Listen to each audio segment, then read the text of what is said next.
berjamaah di masjid. Ini kan merupakan karunia dari Allah Subhanahu wa Ta'ala. Maka nikmat yang besar ini harus benar-benar kita jaga. Jangan sampai kita tidak sadar ternyata ini nikmat yang besar. Lalu kemudian apa?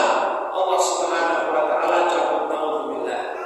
Maka mudah-mudahan ketika kita bersyukur, Allah Subhanahu wa Ta'ala tambah dengan nikmat-nikmat yang lain. Amin ya rabbal alamin. Salawat beserta salam tercurah kepada Nabi Muhammad sallallahu alaihi wasallam. Jemaah yang dirahmati Allah Subhanahu wa Ta'ala, kembali kita lanjutkan pembahasan kita tentang tauhid, yaitu bagaimana kita mengesahkan Allah Subhanahu wa Ta'ala. Kita diperintahkan untuk mengesahkan Allah. Qul huwallahu ahad. Katakanlah Allah itu satu, Allah itu esa. Maka bagaimana bentuk mengesahkan Allah? Insyaallah dalam beberapa kajian-kajian kita akan bahas itu. Semoga kita menjadi orang-orang yang selalu ingat, selalu sadar bahwasanya mengesahkan Allah itu harus kita munculkan, harus kita tumbuhkan di dalam setiap kehidupan kita. Kita masuk kepada pembahasan fadlul tauhid wa ma yukaffiru minal dzunub.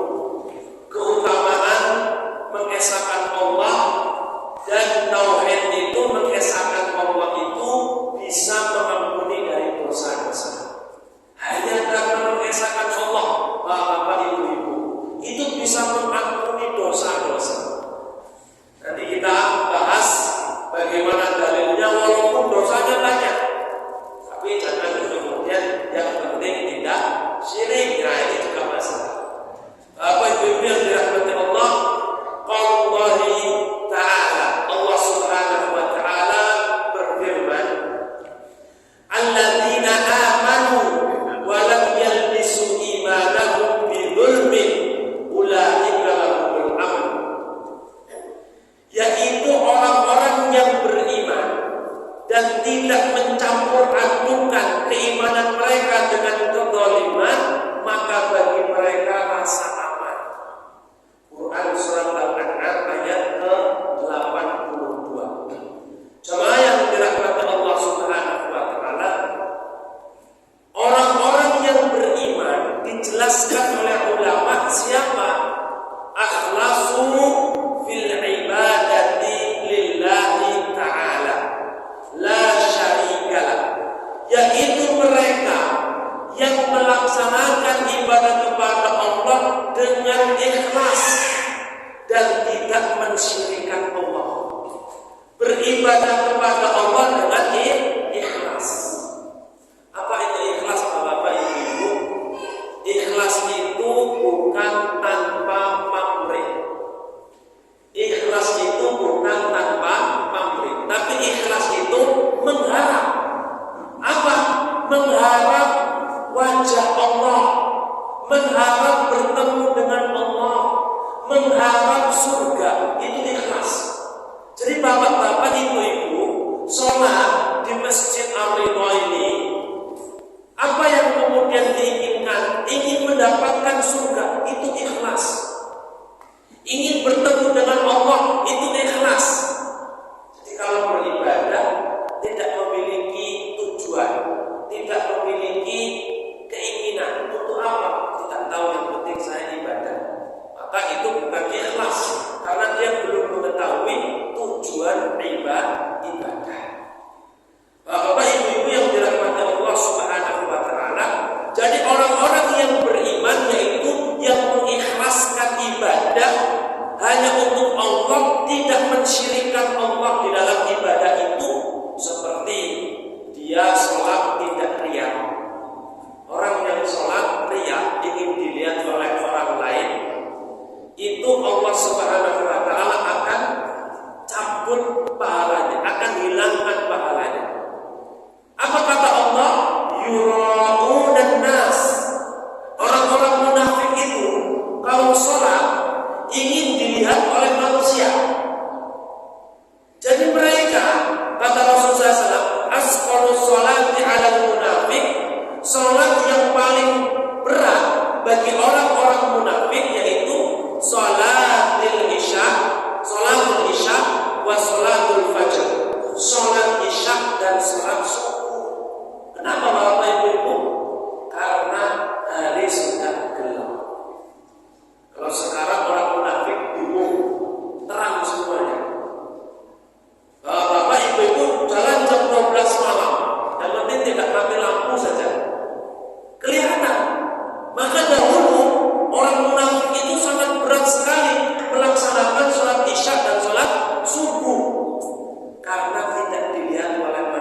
setan itu pintar Bapak Ibu untuk menggoda manusia.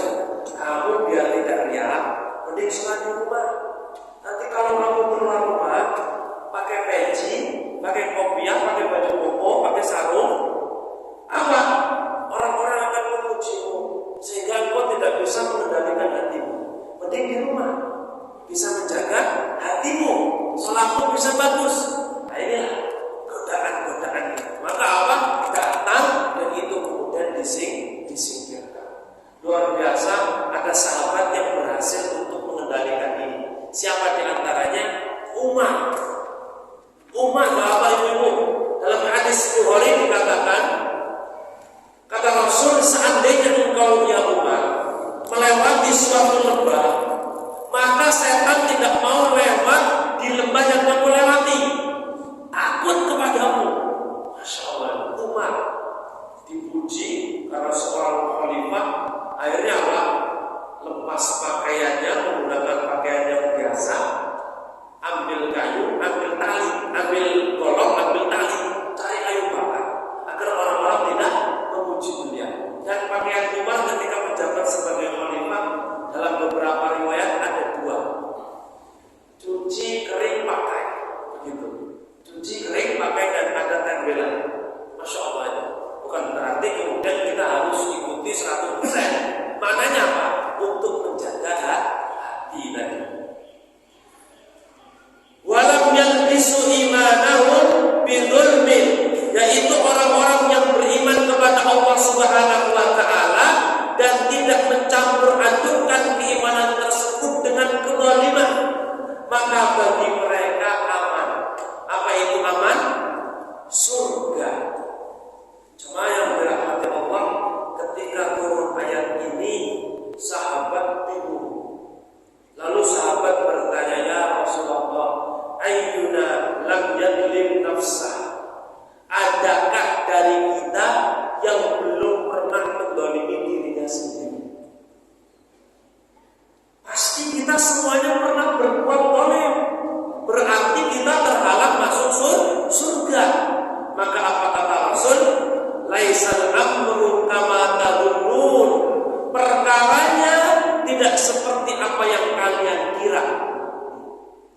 Innamal muradu bihi, sesungguhnya yang disebut dengan zalim di situ adalah asyirku, kesyirikan.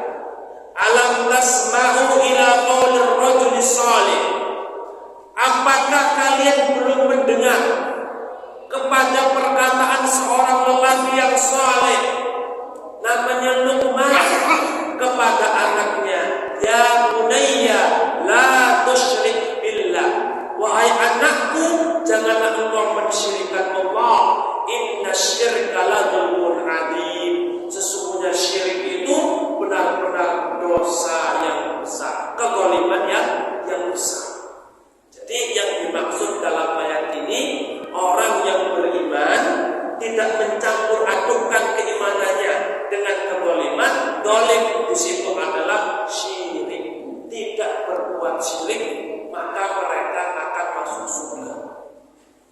Bapak Ibu, saya ulangi lagi. Orang yang beriman, beribadah hanya untuk Allah dan tidak syirik, masuk surga. Masuk surga. Tidak syirik, masuk surga.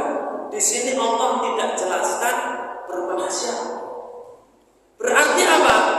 Orang yang bermaksiat memiliki kesempatan masuk surga. Namun, nah ini jangan sampai kita meremehkan. Pak, Bu, jangan lakukan ini.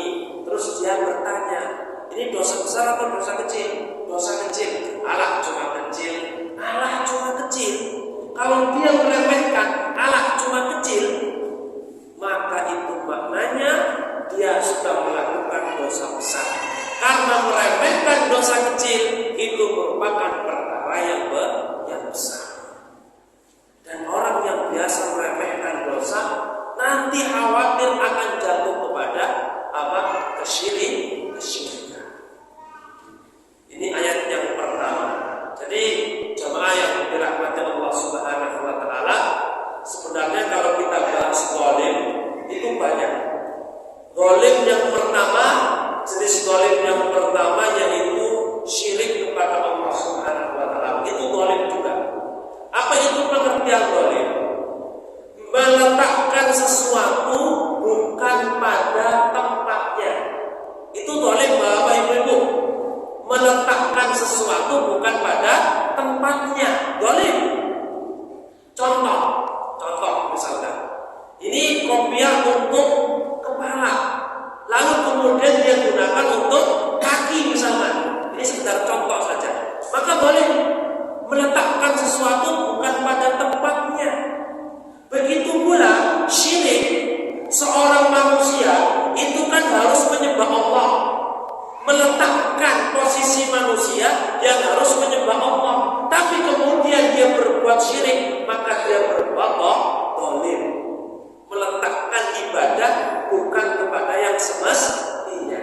Syirik dolim yang paling besar, adlamul dzulmi, dolim yang paling dolim. Yang kedua, dzulmul insani nafsahu, seorang mendolimi dirinya sendiri. Seorang mendolimi dirinya sendiri. Bagaimana Bapak Ibu? Mungkin kalau kita katakan orang potong tangan dia sendiri jelas. Mohon maaf, orang membunuh dirinya sendiri, itu dolim terhadap dirinya sendiri. Karena hidup itu karunia dari Allah. Dia diberikan kesempatan untuk ibadah, lalu dia mengakhiri hidupnya. Itu dolim. Dan bentuk mendolimi diri sendiri dalam perkara ibadah, seperti orang yang puasa tapi tidak berbuka. Bapak Ibu, mungkin kita puas. Orang-orang lemah itu puasanya yang azan dia makan, azan maghrib maksudnya. Tapi orang yang kuat puasanya dari sahur ke sahur. Ini mendolimi diri sendiri. Karena apa? Syariat puasa dari terbit, sebelum terbit fajar sampai terbenamnya matahari itu syariat puasa. Maka ketika dia melebihi itu dolim. Atau orang yang sholat semalaman suntuk setiap hari tidak tidur. Setiap hari tidak tidur. Ada sahabat yang ditegur Bapak Ibu. Ketika sahabat ini datang ke kawannya, melihat istrinya itu tidak dandan. Istrinya tidak dandan. Ditanya, kenapa kamu tidak dandan? Apa kata istri temannya?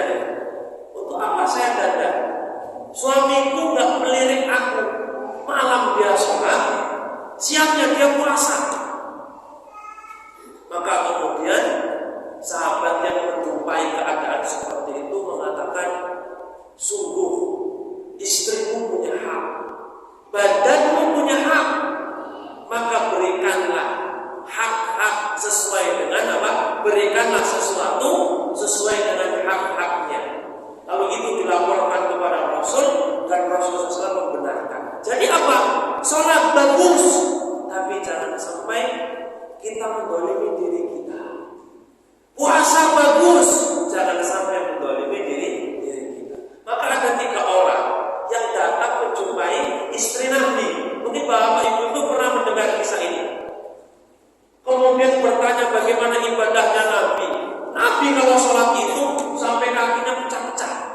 Lalu mereka mengatakan, saya akan puasa wala uftir, tidak berbuka. Yang satu, aku wala anam, aku sholat dan tidak tidur. Yang ketiga, la atazawwajun nisa, aku tidak mau menikahi wanita, karena menikahi wanita menurut dia mengganggu dari ibadah.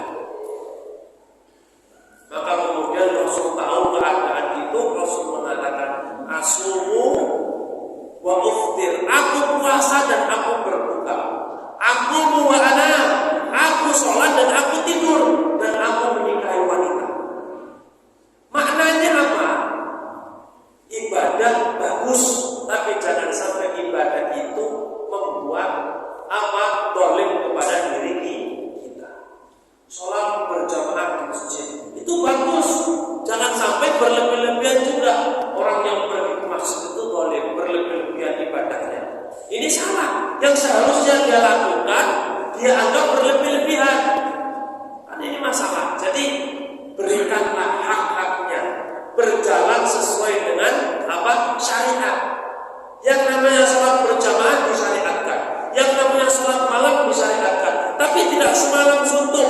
Ini kalau mungkin beberapa hari ataupun di misalkan 1 bulan 1 malam tidak masalah, tapi kalau setiap hari ini akan timbul masalah. Jadi di sini zalim terhadap diri sendiri. Yang ketiga, zalim kepada manusia yang lain. Sudah jelas, mengambil hak orang lain, merampas harta orang lain dan selainnya. Jadi di sini zalim memiliki beberapa jenis. Adapun dalam ayat tersebut zalim yang pertama yaitu berbuat syirik.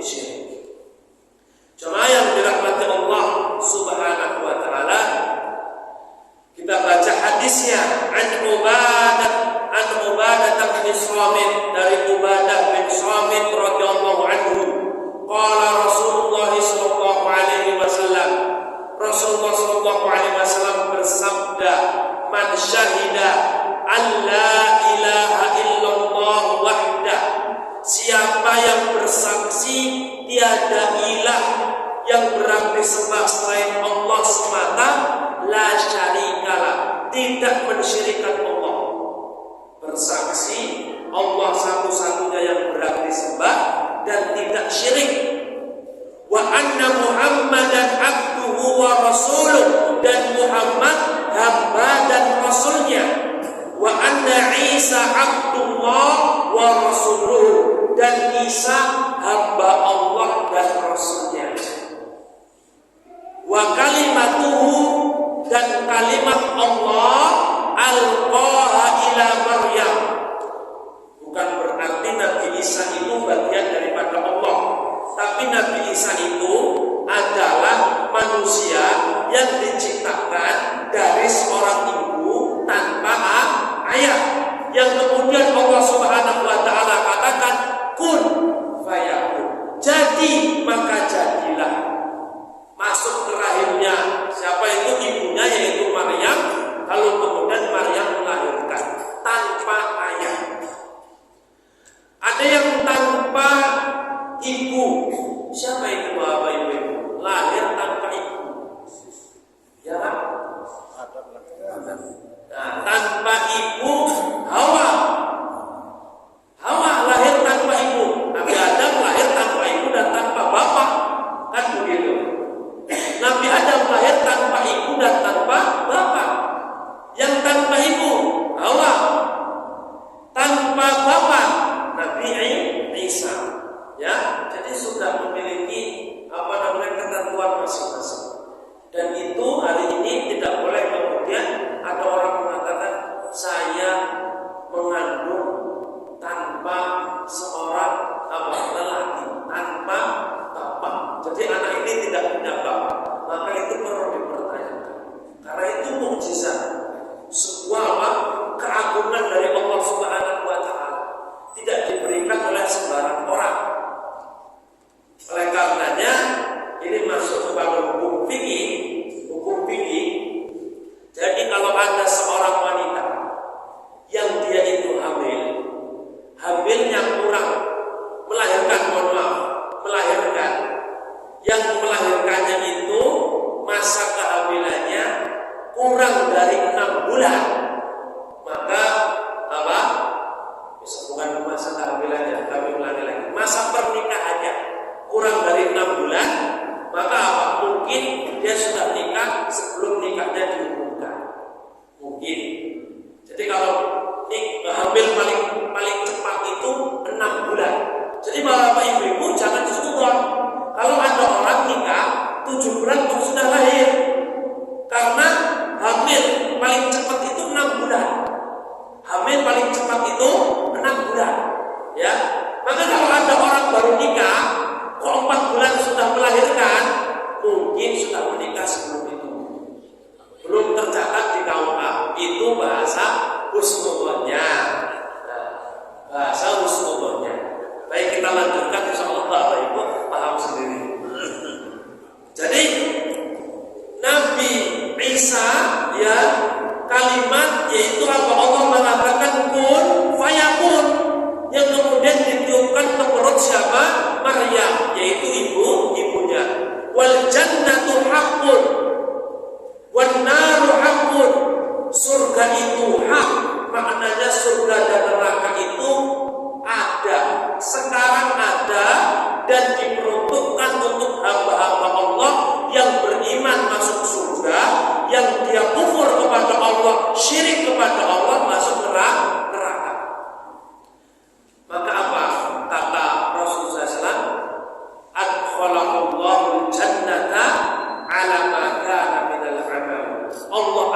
memasukkan dia ke surga sesuai dengan amalannya.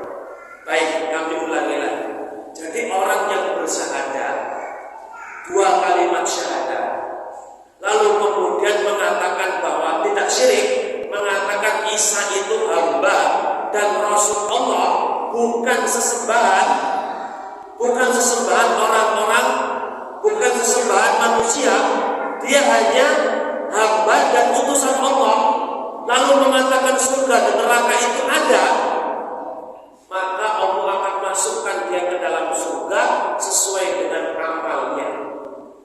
Ini keutamaan mentauhidkan Allah, karena asyhadu an la ilaha illallah itu kan mengesahkan Allah Subhanahu wa ta'ala. Jemaah yang dirahmati Allah Subhanahu wa ta'ala, dalam hadis yang lain, fa innallaha harrama 'alan nar, sesungguhnya Allah mengharamkan atas neraka man qala, siapa yang mengatakan la ilaha illallah yabtaghi bidzalika wajh Allah, mengucapkan la ilaha illallah dan dengan itu dia mengharap wajah Allah Subhanahu wa ta'ala.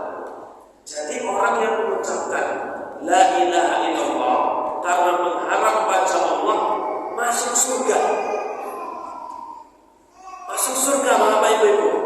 Hanya mengucapkan la ilaha illallah mengharap wajah Allah. Tentu orang yang mengharap wajah Allah, dia tidak akan mungkin mencukupkan dirinya hanya mengucapkan itu, tetapi apa? Dia melaksanakan sholat, melaksanakan kewajiban-kewajiban, sehingga apa? Dia layak untuk masuk surga. Sebagaimana dalam ayat tadi, ulaika lahumul aman, bagi mereka mendapatkan surga. Maka orang masuk surga itu ada 2. Mungkin pernah kita bahas di kajian kita ulang lagi. Yang pertama, masuk surga secara langsung. Siapa mereka? Dalam hadis dikatakan humul ladina la yaktabun wa la yatatayyarun, ya, wa ala rabbihim yatawakkalun. Mereka itu orang yang tidak berobat dengan kain. Apa itu kain Bapak Ibu? Kain itu dengan besi panas. Jadi dalam pepatah Arab mengatakan akhirud dawa al-kain. Akhir sebuah pengobatan adalah kain. Kalau sudah tidak bisa diobati dengan apapun, menggunakan kain. Besi dipanaskan, lalu ditempelkan ke lukanya, kasih salep apapun nggak mempan. Nah itu tidak masuk surga. Kenapa? Secara langsung maksudnya. Kenapa? Ulama menjelaskan karena itu merupakan cara Allah mengadab hambanya dengan api. Sehingga kalau orang berobat dengan api atau kain tadi maksudnya, itu menyerupai apa? Allah Subhanahu wa ta'ala di dalam mengadab. Ada yang mengatakan demikian. Tapi kayaknya jarang berobat dengan kain saat ini. Insyaallah sudah ada obatnya, walaupun kemudian tidak ditemukan, ya dia sabar kan begitu. Wala yaktamun wala yastarqun. Yastarqun itu meminta ruqyah dengan ruqyah syirkiyah. Apa itu ruqyah? Ruqyah itu adalah jampi-jampi. Ruqyah. Ruqyah ada ruqyah syariah dan ruqyah syirkiyah. Ruqyah syariah yaitu ruqyah yang dia sebuah pengobatan dibacakan ayat-ayat Allah yang bisa dipahami. Tapi ulangi lagi Bapak Ibu, ayat Allah yang bisa dipahami. Jadi jangan sepotong-sepotong. Alif lam mim nun, sudah. Ini sepotong-sepotong tidak bisa dipahami. Maka itu bukan syariah. Jadi yang syariah itu membaca ayat Allah yang bisa dipahami, maknanya tuntas, maknanya utuh, dan hadis-hadis yang Rasulullah SAW ajarkan. Ada ruqyah syirkiyah. Apa ruqyah syirkiyah? Ruqyah yang mengandung kesyirikan. Ruqyah yang mengandung kesyirikan. Jampi-jampi dari seorang dukun dan yang lain. Jadi yang dimaksud di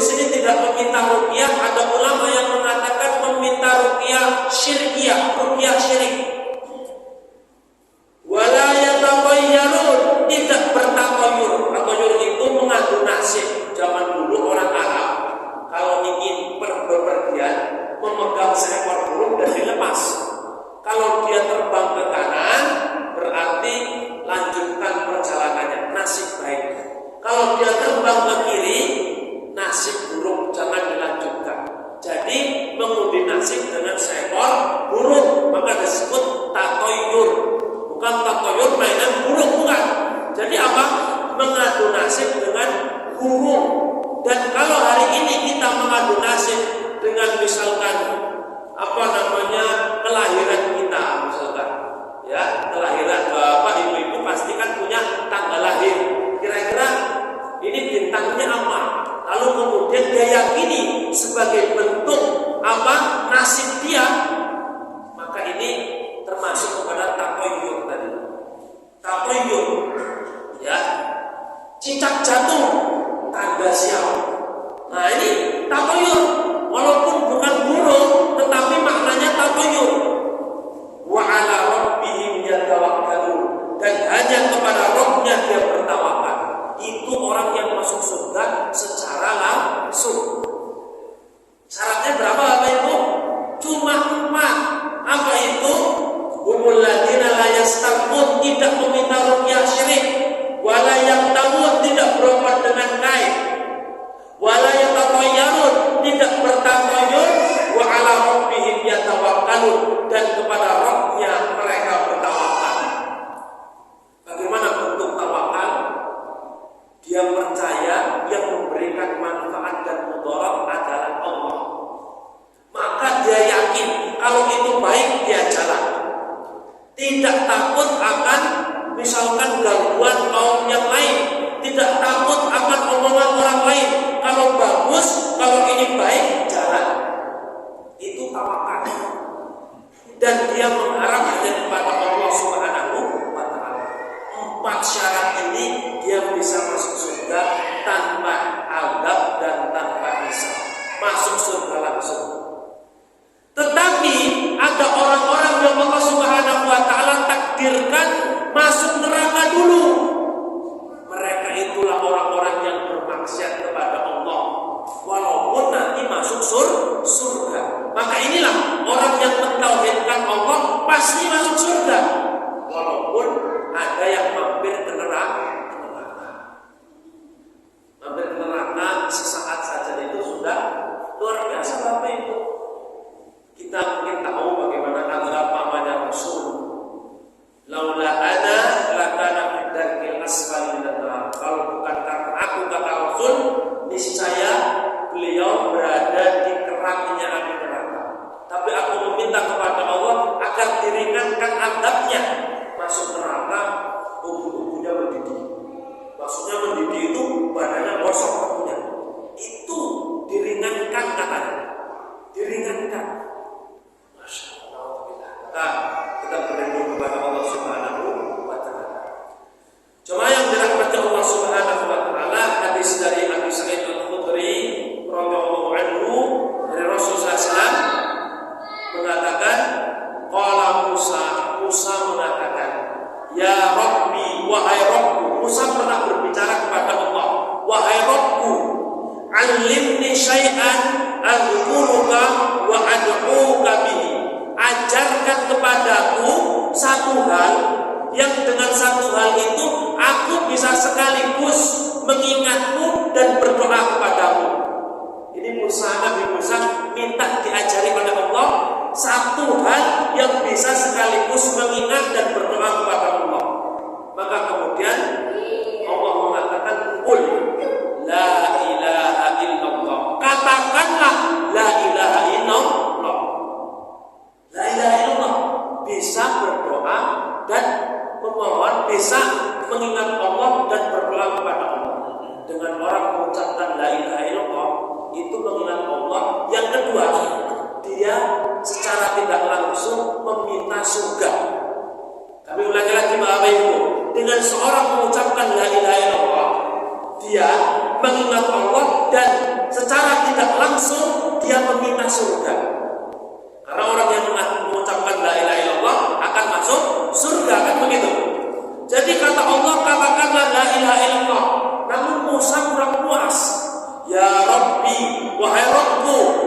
ibadika yaquluna hadza. Setiap hambamu mengucapkan ini. Setiap hambamu mengucapkan ini. Bukan berarti Nabi Musa itu meremehkan kalimat itu. Namun apa? Ingin dispesialkan. Orang lain mengucapkan itu, ada tidak yang spesial? Untuk aku khusus, kata Nabi Musa. Maka apa? Kata Allah Subhanahu wa Ta'ala, ya Musa, ingin memberikan keterangan betapa besarnya la ilaha illallah. Wahai Musa, kata Allah, lau anna samawati sab'a, seandainya 7 langit, 7 lapis langit itu, wa amirahunna ghairi, dan yang menduduki langit-langit itu, jadi setiap langit memiliki penghuni, 7 langit beserta penghuninya, kata Allah, wal ardina sab'a, dan 7 lapis bumi. Jadi 7 lapis langit, 7 lapis bumi beserta penghuninya, fi kifatin, dalam satu telapak tangan. Wa la ilaha illallah fi kifatin, dan la ilaha illallah di telapak tangan yang lain, atau di salah satu timbangan. Langit 7, bumi 7 diletakkan dalam satu timbangan, la ilaha illallah diletakkan dalam satu timbangan. Bapak Ibu bisa bayangkan ya, timbangan zaman dulu yang dia itu bukan seperti sekarang. Ya ada berapa kilo kan begitu. Diletakkan, maka apa kata Allah Subhanahu wa Ta'ala, malat bihinna la ilaha illallah, itu akan lebih berat la ilaha illallah. Masya Allah, hadis ini sahih. Hadis ini sahih. Jadi 7 langit, 7 bumi beserta penghuninya diletakkan dalam satu timbangan, lalu kemudian la ilaha illallah diletakkan dalam satu timbangan, maka masih lebih berat la ilaha illallah. Dengan itu kemudian Musa merasa puas. Dengan seseorang mengucapkan la ilaha illallah, tidak hanya di lisan, tetapi apa? Benar-benar mengharap wajah Allah, tadi kata Rasulullah SAW, maka dia akan mendapatkan surga. Sama saja mengingat Allah dan berdoa kepada Allah untuk meminta surga. Masya Allah. Bapak Ibu yang dirahmati Allah Subhanahu wa Ta'ala, dalam hadis Tirmidzi dikatakan an Anas radhiyallahu anhu, dari Anas radhiyallahu anhu, sami'tu Rasulullah sallallahu alaihi wasallam, aku telah mendengar Rasul sallallahu alaihi wasallam yaqul, bersabda, qala Allah Ta'ala, Allah berfirman. Apa ini namanya Bapak Ibu? Hadis qudsi. Hadis qudsi itu firman Allah yang diriwayatkan oleh Rasul sallallahu alaihi wasallam. Hadis qudsi, kalau orang membacanya, dia tidak mendapatkan pahala per huruf. Berbeda dengan Al-Quran. Al-Quran dia baca alif lam mim, alif 1 huruf, lam 1 huruf, mim 1 huruf, karena Al-Quran. Tapi hadis qudsi walaupun firman Allah, namun tidak berada di dalam Al-Quran. Ini hadis qudsi. Bedanya dengan Al-Quran, persamaannya adalah apa? Keduanya merupakan firman Allah. Allah berfirman, ya bani Adam, wahai anak Adam, lau ataitani, seandainya engkau mendatangiku, bimurabil ardi khataya, sebesar bumi, dosa yang sebesar bumi. Bapak Ibu, ada seseorang datang berjumpa dengan Allah membawa dosa yang sebesar bumi ini. Orang paling kuat ngangkat berapa kilo tanah, Bapak Ibu? 1 damter, ada tidak orang yang kuat mengangkat 1 damter? Ini kata Allah Subhanahu wa Ta'ala, bumi tidak cuma lapisan atas, inti bumi pun itu termasuk. Seandainya ada seorang yang datang kepada Allah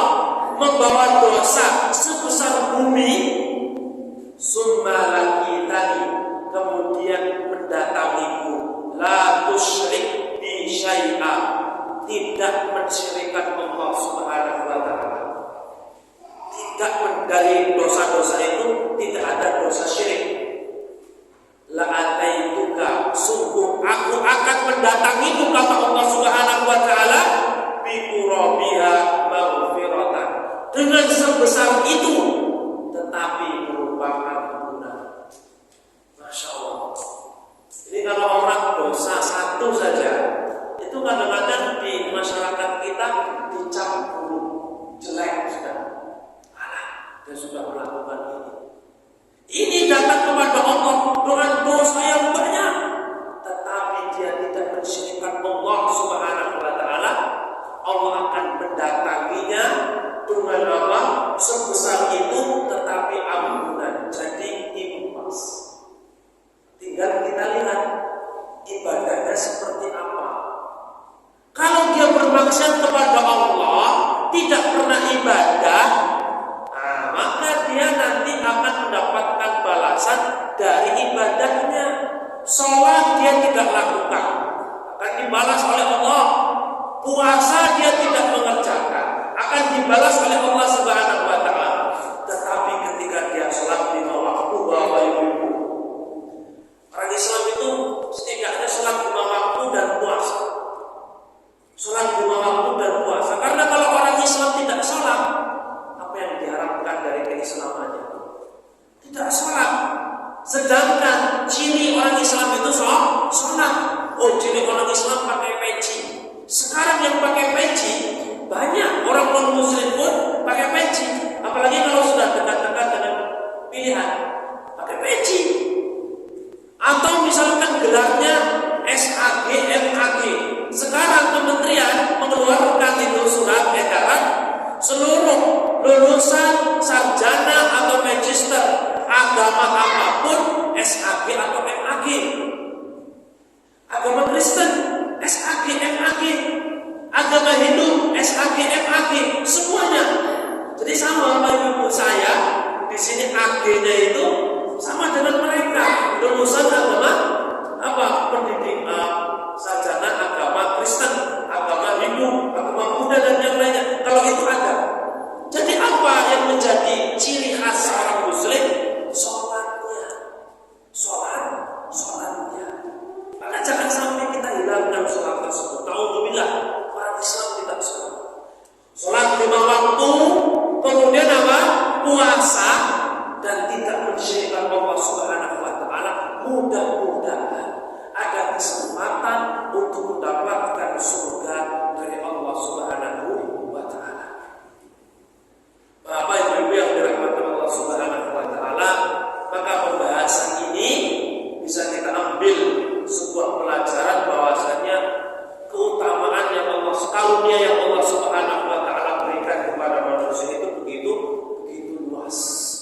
Sehingga dia bermaksiat kepada Allah, yang penting tidak mensyirikkan Allah, maka dia akan mendapatkan kesempatan masuk surga. Masih ada waktu Pak ya? Masih 5 menit lagi, 6 menit lagi. Baik. Dan di antara pula yang bisa kita ambil dari pembahasan kita ini, bahwasanya kasratu sawabil tauhid indallah, banyaknya pahala mengesahkan Allah Subhanahu wa taala di sisi Allah Subhanahu wa taala.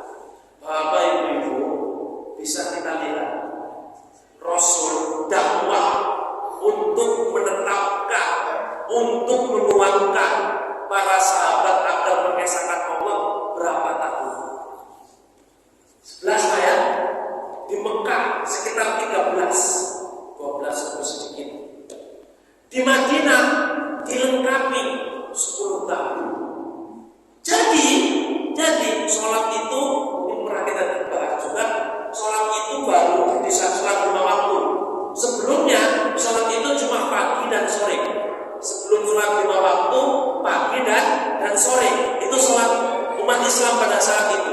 Lalu kemudian mendapatkan Isra dan Mi'raj tadi, Mi'raj, sehingga apa? Wajib untuk melaksanakan sholat 5 waktu setelah Rasul dakwah 10 tahun. Ngapain Rasul dakwah 10 tahun? Untuk menetapkan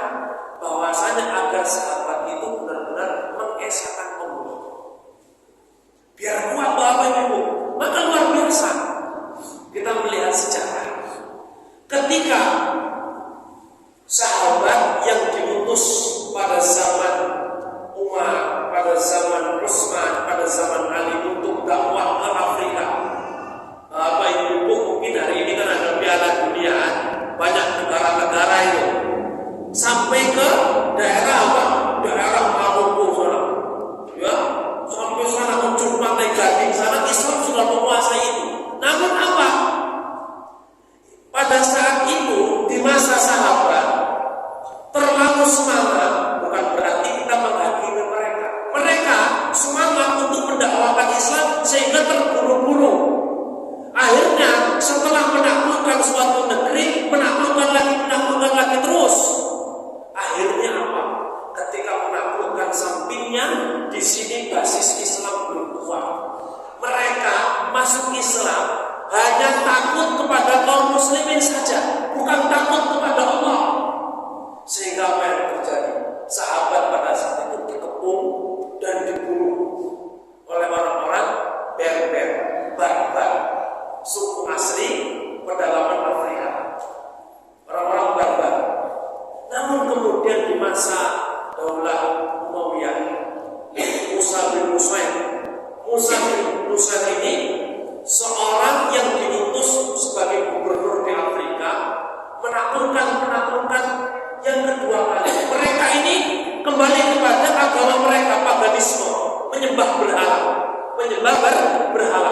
tidak mau menyembah Allah, karena tadi mereka masuk Islam karena takut kepada kaum muslimin. Akhirnya apa? Kaum muslimin di situ dibantai oleh mereka. Mereka keras, sering bertikai antar suku.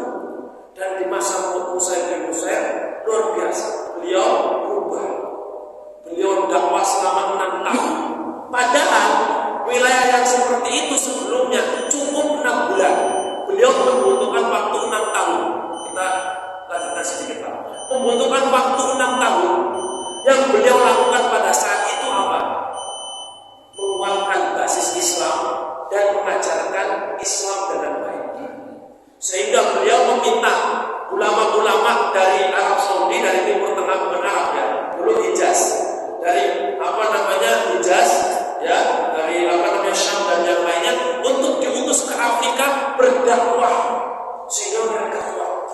Dan luar biasa Bapak Ibu, dari dua upaya itu menanamkan basis Islam dan kemudian menanamkan agar mereka cinta kepada Islam, bukan takut kepada kaum muslimin. Yang mereka takuti hanya Allah.